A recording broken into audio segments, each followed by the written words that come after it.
संतन के संग लाग रे तेरी अच्छी बनेगी।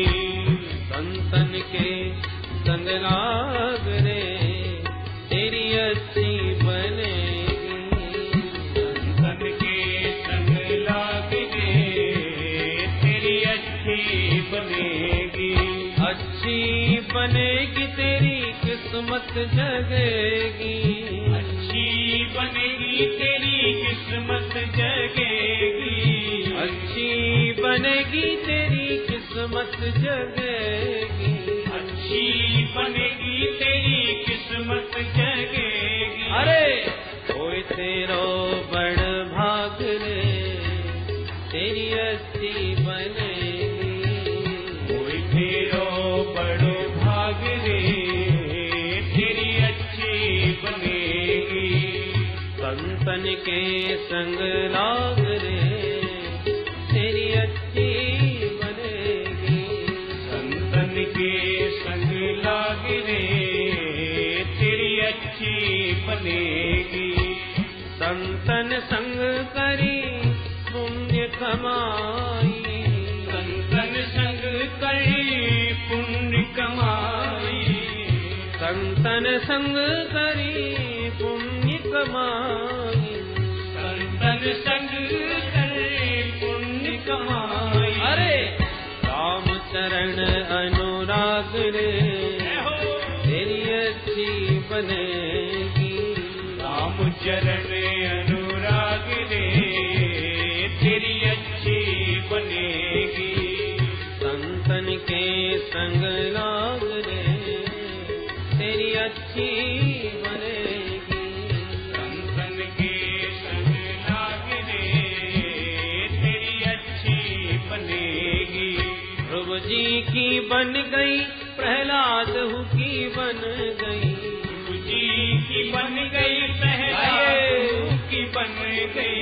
ध्रुव जी की बन गई प्रहलाद की बन गई। ध्रुव जी की बन गई प्रहलाद की बन गई। हरि सुमिरन में जाग रे तेरी अच्छी बनेगी। हरि सुमिरन में जाग रे तेरी अच्छी बनेगी। संतन के संग लाग रे तेरी अच्छी बनेगी। संतन के संग लाग रे तेरी अच्छी बनेगी। कागा से तोए हंस करेंगे। कागा से तोहे हंस करेंगे। एक हंस का छोटा सा बच्चा उड़ने का अभ्यास करते करते एक दिन कीचड़ में गिर गया। पूरे शरीर में कीचड़ लग गई। रंग रोगन सब बदल गया। रंग रूप सब बदल गया। अब एक दिन उसने कौओं के झुंड को देखा तो समझ बैठा ये तो मेरी जाति के मालूम पड़ रहे हैं। देखो मैं भी इतना काला वैसा ही ये काले। कौओं में अपने रूप रंग देखकर अपने को भी कौआ ही समझ बैठा। एक दिन मानसरोवर का हंस जब आकाश से उड़ता निकला उसने ये दृश्य देखा कि हंस का बच्चा कौओं के साथ नीचे उतर के आया। कौवे उड़ने लगे, हंस का बच्चा भी उड़ने लगा। हंस ने पकड़ लिया, मूर्ख तू कहां उनके साथ उड़ रहा है, तू तो मेरा बच्चा है।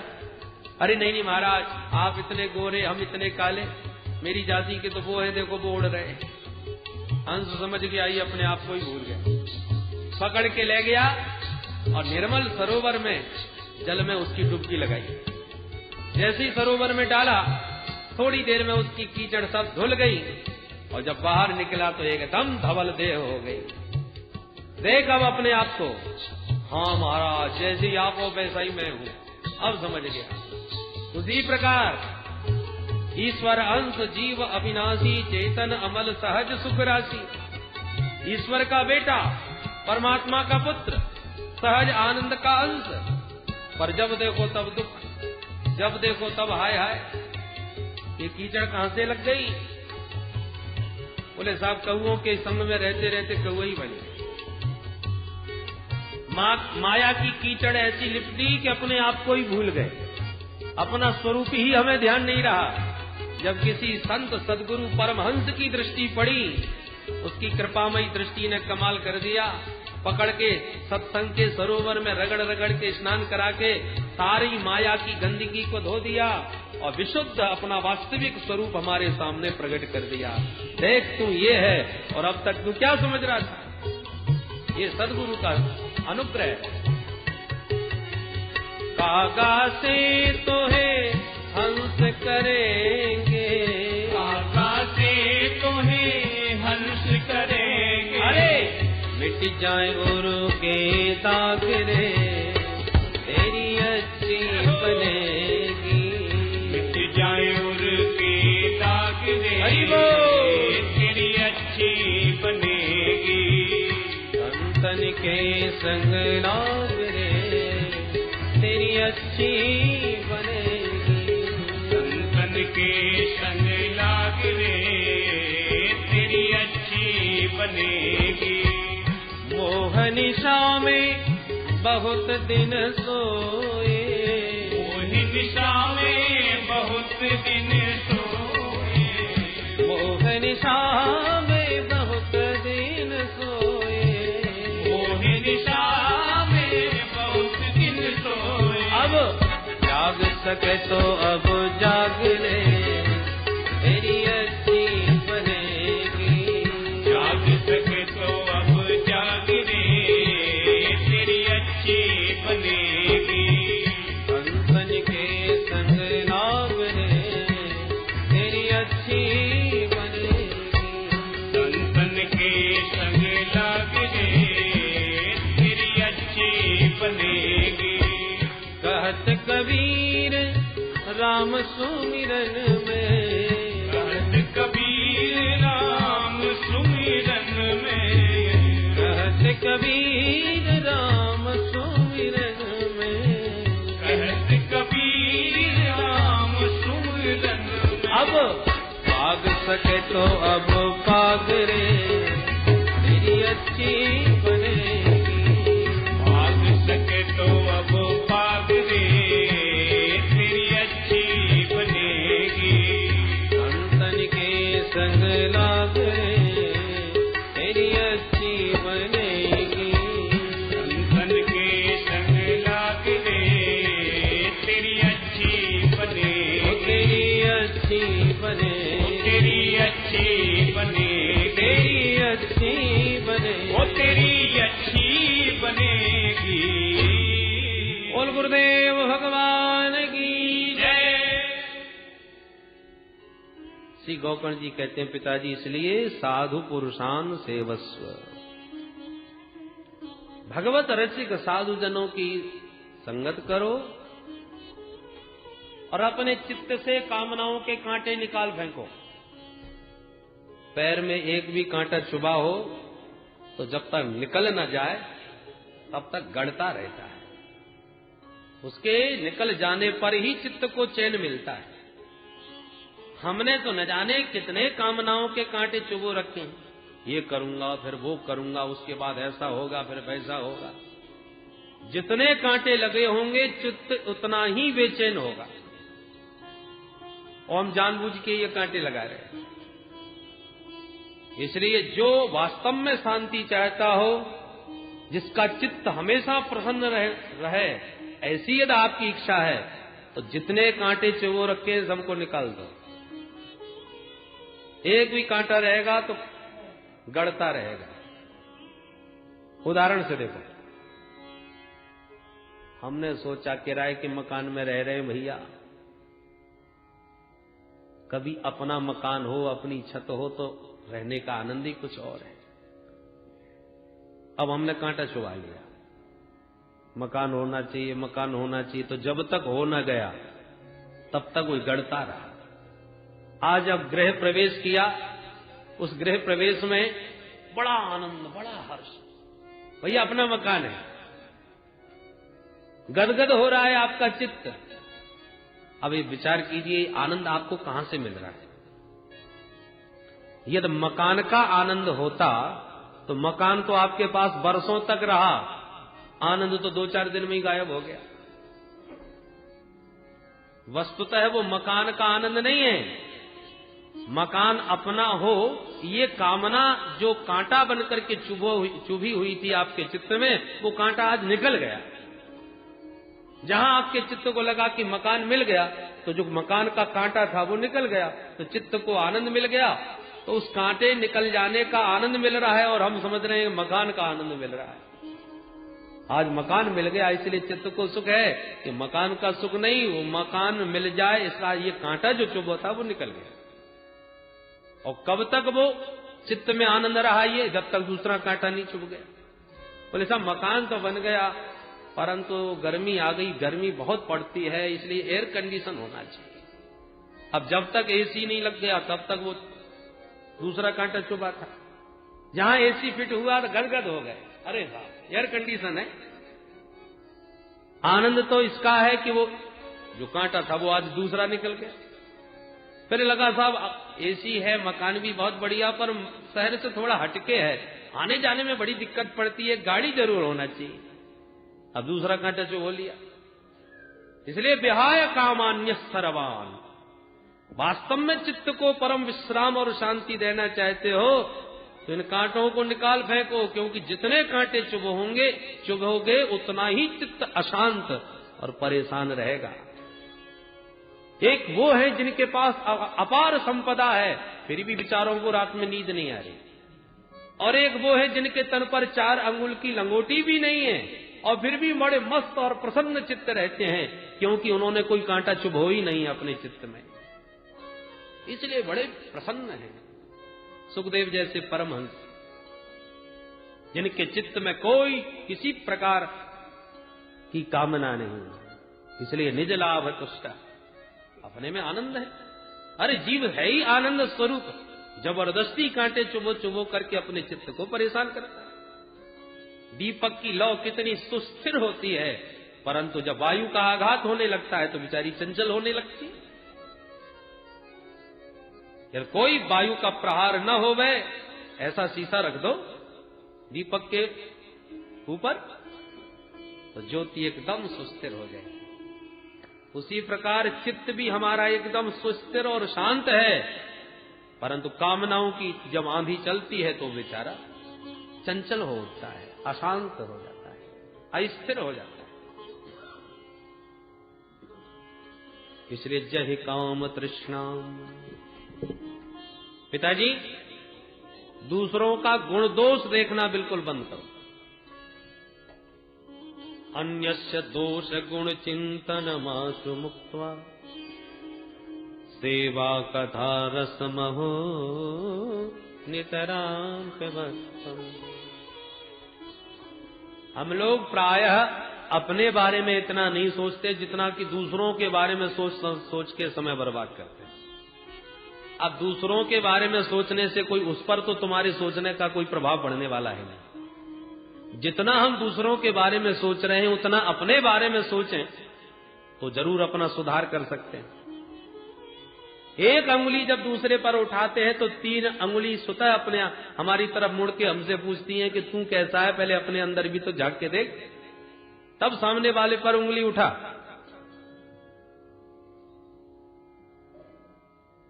इसलिए भगवान उद्धव से कहते हैं एकादश स्कंद में, उद्धव गुण और दोष का स्वरूप क्या है? तो भगवान उत्तर देते हैं उद्धव जी को, गुण दोष दृशिर दोष गुणस्तु भय वर्जिता। जो दूसरों का ही गुण दोष देखता रहता है वो सबसे बड़ा दोष यही है, और जो किसी का गुण दोष न देखे यही सबसे बड़ा गुण है। उद्धव जी ने पूछा गुण और दोष की परिभाषा क्या है? तो भगवान यही जवाब देते हैं, गुण दोष दृशिर दोष गुणस्तु भय वर्जिता। किसी का गुण दोष मत देखो, यही सबसे बढ़िया गुण है, और दूसरों के गुण दोष देखने वाला ही सबसे बड़ा दोष है। अन्यस्य दोष गुण चिंतनमाशु मुक्त्वा।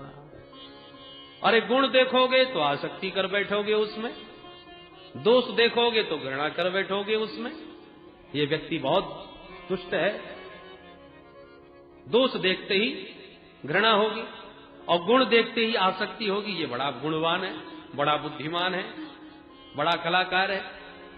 अरे भगवान का दिया हुआ दिव्य गुण है देखना भी है तो उस गुण को गोविंद का प्रसाद समझ के देखो, ताकि प्रेमास्पद प्रभु बने, न कि वह व्यक्ति विशेष की आसक्ति तो जगत में बांध देगी। श्री पिताजी भगवान की मधुर रसमयी कथा सुनो, जिसकी चर्चा ज्यादा से ज्यादा सुनते हैं चित्त उधर ही खिंचता है, और गोविंद के तो चरित्र ही खींचने वाले हैं। करसयति की कृष्ण, इसलिए भगवान की मधुर मधुर कथा सुनो, भगवत चर्चा ज्यादा से ज्यादा करो तो चित्त अपने आप ही भगवत रसिक हो जाएगा। एक एक शब्द श्री गौकर्ण जी का आत्मदेव की बुद्धि में बैठ गया। एवं सुतोक्ति वसतोपि गृहं विहाय यातो वनं स्थिरमतिर्गत षष्ठिवर्षः युक्तो हरेरनुदिनं परिचर्ययासौ श्रीकृष्णमापनीयतं ततमस्य पाठः। 60 वर्ष की अवस्था में आत्मदेव को पुत्र की एक एक बात अच्छी तरह चित्त में बैठ गई, और गृहं विहाय तुरंत घर को त्याग कर वन को चला गया। संतों के बीच रहकर 10 स्कंद का पाठ करते हुए भगवत चरणारविंद में रति करता हुआ ब्राह्मण अंत में परम गति को प्राप्त हुआ। बोल भक्त वत्सल भगवान की। और पिताजी के बन जाते ही धुंधकारी जी ने माताजी को पकड़ा। माताजी, पिताजी सारा माल तुम्हें सौंप के गए होंगे, अब जल्दी जल्दी बता दो कहां कहां गाड़ रखा है, कितनी तिजोड़ियां छुपा रखी हैं। मैया बोली, बेटा तूने छोड़ा ही क्या है घर में, सब तो बर्बाद कर दिया, अब फूटी कौड़ी घर में नहीं है, मैं तुझे कहां से लाके दूं। तो डांटने लगा, झूठ बोलती है, नहीं बताएगी तो जलती हुई लकड़ी से बुरी तरह मारूंगा। क्ववित्तम तिष्ठति ब्रूहि हनिश्चय लत्तया नचे। तब तो धुंधली रोने लगी, हाय हाय ये क्या हो गया, अब ये निश्चित दुष्ट मुझे मारेगा, कहां जाऊं क्या करूं कुछ समझ में नहीं आया। सो एक दिन रात में घर छोड़ के भाग गई, और कूपे पातः क्रतौ रात्रौ तेन सा निधनं गता। अंधकुआ में गिर के रात्रि के समय अपने जीवन का प्राणांत कर दिया। पिताजी गए संतों के साथ, माताजी गिर गई कुआ में। गौकर्ण जी को लगा कि शायद हमारा नंबर आएगा, उससे पहले ही हम खिसक जाते हैं। सो तीर्थ यात्रा करने के बहाने भैया को समझा बुझा करके गौकर्ण जी निकल गए, भैया हम तीर्थ यात्रा करने जा रहे हैं। धुंधकारी ने कहा जाओ। अब धुंधकारी घर में बिल्कुल अकेला, मन ही ना लगे, तो 5 गणिकाओं को बाजार से बुला करके घर में बैठा लिया, और निरंतर चोरी करके डकैती डाल के धन संपत्ति जो भी कमाता है उन देवियों को लाके सौंप देता है। बोलो जय श्री कृष्ण। विचार कीजिए, ये आत्मदेव की कथा नहीं, हम सबकी कथा है। तुंगभद्रा नदी के तट पर रहने वाला था ये ब्राह्मण आत्मदेव। ये हमारा शरीर भी तो तुंगभद्रा है। तुंग माने श्रेष्ठ, भद्र माने कल्याण, जिसके द्वारा उत्तम कल्याण का मार्ग प्रशस्त हो वो तुंगभद्रा, और वो है हमारा मानव शरीर। और इसी में रहने वाला ये ब्राह्मण आत्मदेव, प्रत्येक जीवात्मा तो बेचारा भोला भाला है ब्राह्मण, और धुंधली पत्नी उसकी बहुत खतरनाक। ऐसे ही हम जीवात्माओं की ये जो संशयात्मिका बुद्धि है ना, ये भी धुंधली का से कम नहीं। हर समय जैसे धुंधला धुंधला ही नजर आवे वो धुंधली।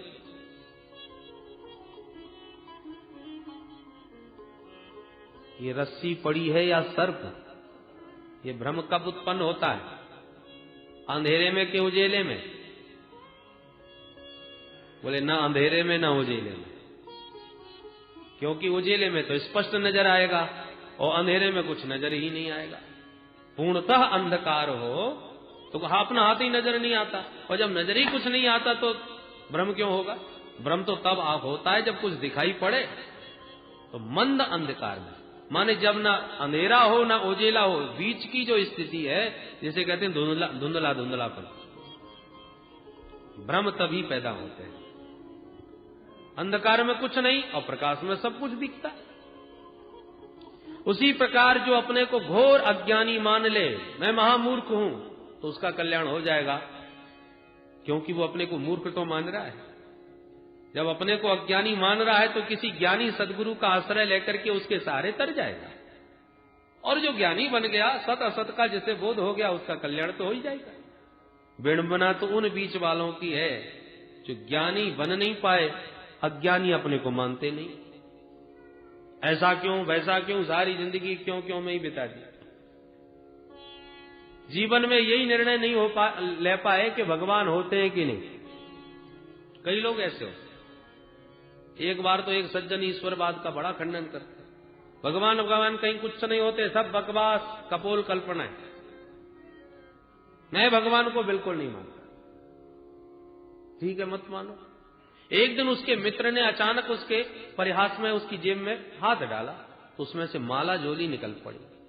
मित्र आश्चर्यचकित हो गया, क्यों भाई, तुम तो हमेशा कहते हो मैं भगवान को नहीं मानता, तो ये माला जोली तुम्हारी जेब में कैसे पड़ी है? तो हंस करके बोला, देखो भाई, मुझे पक्का विश्वास है भगवान नहीं होते, और कभी कभी सोचता हूं यदि भगवान हुए तो। कितनी दुनिया मान रही है, पूज रही है, जप रही है, और कहीं सचमुच ही सबको मानने वाले वो परमात्मा या जो इतने लोग मान रहे हैं, हो सकता है हो गए, और यदि वो हुआ तो मेरी तो बड़ी दुर्दशा करेगा, क्योंकि मैं तो उसको मानता नहीं हूं। इसलिए अकेले में कभी कभी जब फुर्सत होती है तो एक दो माला जप लेता हूं, और कह भी देता हूं वैसे तो आप हो नहीं, और यदि आप हो तो देखो हम भी भजन कर रहे हैं, थोड़ी कृपा हम पर भी डाल देना। ये जीवन की हमारी मनस्थिति है।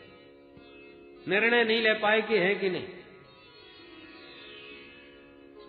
हम जितना भरोसा भूत पर कर लेते हैं, उतना भी भरोसा भगवान पर नहीं होता। भूत देखा है? बोले साहब नहीं देखा। तो सुना है? बोले हाँ सुनते तो आए दिन रहते हैं। कोई कहता है भूत के पीछे पैर होते हैं, कोई कहता है रीछ जैसा होता है, कोई कहता है मरघट में रहता है, कोई कहता है रात में घूमता है। जितनी मुंह उतनी बातें, देखा सुना। हमने देखा तो कभी नहीं, पर सुना तो हमने भी बहुत है उसके बारे में। अब भूत को देखा नहीं, पर सुनते सुनते उसके बारे में बहुत सारी बातें सुन ली। ऐसे ही भगवान को भी हमने कभी नहीं देखा, पर भगवान के बारे में भी बहुत सारी बातें सुन ली। भगवान कण कण में रहते हैं, अणु अणु में हैं, सबके हृदय में विराजमान हैं। ये सब बातें हमने सत्संग में महापुरुषों से सुन लिया। ईशावास्यमिदं सर्वम वासुदेव सर्वमिति सर्वम गलमिदं ब्रह्म हरि व्यापक सर्वत्र समाना। ये सब बातों से हमने उसकी व्यापकता के बारे में बहुत सुना।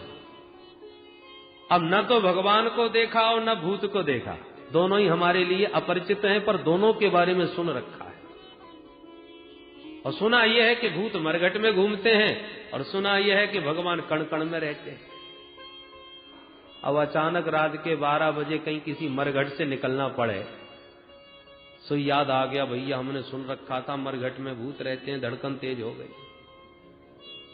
हनुमान जी याद आने लगे। जय हनुमान ज्ञान गुण सागर। हनुमान चालीसा का पाठ प्रारंभ कर दिया। और कहीं कोई ठूंठ भी गड़ा हो रास्ते में तो उसमें भी भूत की काया नजर आने लगती है। देखो वो खड़ा है। और हनुमान जी को याद करते करते भूत पिशाच निकट नहीं आवे, महावीर जो नाम सुनावे। और पढ़ते पढ़ते उस ठूंठ के बगल में से निकले कि कपड़ा कहीं उलझ गया उससे। अब तो पसीने छूट गए, पकड़ लिया। और कई लोगों को तो इसी चक्कर में हार्ट अटैक हो जाता है। अब बिना देखे कितना प्रबल विश्वास हो गया कि भूत ने पकड़ लिया, जिसके बारे में आज तक केवल सुना था। पर आए दिन कथाओं में भी तो हमने खूब सुन रखा था कि हरि व्यापक सर्वत्र समाना, प्रेम ते प्रगट होए में जाना। पर क्या विश्वास हुआ? और यदि इस चौपाई पर पूर्ण विश्वास होता तो क्या उस मरघट के भूत से डर लगता? अरे जब मरघट में भूत है तो क्या मरघट में भगवान नहीं होंगे? जो कण कण में सर्वत्र है वो क्या मरघट में नहीं होगा? पर भगवान होंगे कि नहीं ये तो पता नहीं, पर भूत तो जरूर खड़ा है। मतलब क्या हुआ? जितना विश्वास बिना देखे हमें भूत पर हो गया, उतना भी हमें भगवान पर तो नहीं हुआ। यही धुंधली बुद्धि है, संशयात्मिका बुद्धि। आत्मदेव तो भोला भाला, पर ये धुंधली बहुत परेशान करती है।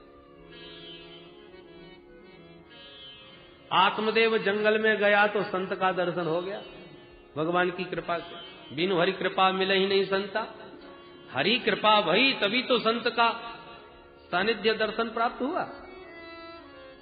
हमारे जीवन में भी संत तो खूब मिल रहे हैं, पर संतों का संग पाकर के जो हमें आनंद मिलना चाहिए, जिस लक्ष्य की पूर्ति होना चाहिए, वो नहीं हो पा रही। क्यों? बोले संत ने बहुत सारी बातें बताई थी, पर आत्मदेव ने क्या मान ली? संत ने कितना बढ़िया उपदेश दिया, पर पंडित जी बोले हमको कोई नहीं सुनना है, हमको तो बेटा चाहिए। अच्छा ठीक है, बेटा ही चाहिए तो ये फल ले जाइए, पत्नी को खिला दीजिए, बेटा हो जाएगा। तो क्या पंडित जी ने फल खिलाया? पंडित जी ने तो स्वीकार किया, खिला दूंगा, और ला करके देवी जी को थमा दिया कि खा लेना। यदि अपने सामने ही ला करके खिला दिया होता अपने हाथों से, उस संत के कथनानुसार, इदम भक्ष्य पत्न्या त्वम ततः पुत्रो भविष्यति, यदि खिला दिया होता तो आज गौकर्ण उसी का बेटा होता, आत्मदेव का ही बेटा गौकर्ण होता, तो धुंधकारी की समस्या ही घर में पैदा क्यों होती? परंतु गलती कहां हो गई कि खा लेना, और धुंधली ने खाया नहीं। उसी प्रकार हम संतों के पास भी बैठते हैं और संतों का उपदेश सुन सुन करके हमें ज्ञान रूपी फल भी प्राप्त होता है। संतों के वचनों से जो ज्ञान प्राप्त होता है वही दिव्य फल है। पर संत कहते हैं जो प्रवचन सुन रहे हो, जो ज्ञान का फल प्राप्त कर रहे हो, इसे घर में जाकर के जरा बुद्धि को खिला देना। ये जो प्रवचन ज्ञान सुना है, इसे बुद्धि में उतार लेना तो जीवन का कल्याण हो जाएगा। पर हम लोग कथा तो बड़े ध्यान से सुनते हैं और सिर हिला हिला के स्वीकार भी करते हैं, महाराज जी बहुत बढ़िया बात बोले, बहुत सही कही, परंतु धुंधली बुद्धि कहती है चाहे जितनी घोपड़ी हिला लो, मानना तो मुझे है, घर चलो तब देखूंगी। सत्संग में तो ये जीव बड़ा प्रभावित रहता है, परंतु जब घर पहुंचता है और बुद्धि पर बैठाने की बात जब आती है, जो प्रवचन सुना, ज्ञान प्राप्त किया, उसे हम बुद्धि में उतार लें तो ये ज्ञान बुद्धि में नहीं ठहरता। व्यवहार जगत में आते ही बुद्धि कुतर्क की कैंची चलाना प्रारंभ कर देती है। महाराज जी कह रहे थे कि पाप की कमाई बुद्धि को नष्ट करती है, बहुत जीवन संकटमय और क्लेशों से आक्रांत हो जाता है, इसलिए पाप की कमाई से बचो। पर अब कुतर्की की कैंची चल पड़ी घर में। सत्संग में तो समझ में आ गई थी बात, पर घर में अब कुतर्की की कैंची चलानी प्रारंभ करी। भैया 2 नंबर के जब तक धंधे नहीं होंगे, जब तक थोड़ी बहुत मिलावट नहीं होगी, जब तक गड़बड़ नहीं करेंगे, तब तक कैसे खर्चे चलेंगे? वही आजकल सब चलता है। वो कथा भागवत की बात और है, व्यवहार में बड़ा कठिन है भाई। महाराज जी कह रहे थे सत्य बोलो, झूठ बोलना महापाप है। अरे भैया आजकल बिना झूठ बोले कैसे काम चलेगा? हर बात को जो सत्संग में बहुत अच्छी लग रही थी, वो हमारी कुतर्कनी बुद्धि ने काट के रख दी। और एवं कुतर्क योगेन तत्फलम नैव भक्षितम, जैसे धुंधली ने कुतर्क करके फल नहीं खाया, ऐसी ज्ञान का दिव्य फल जो सत्संग में संतों से प्राप्त होता है, वो घर में कुतर्की की कैंची ये धुंधली चलाती है और उस फल को नहीं खाती। परिणाम क्या हुआ?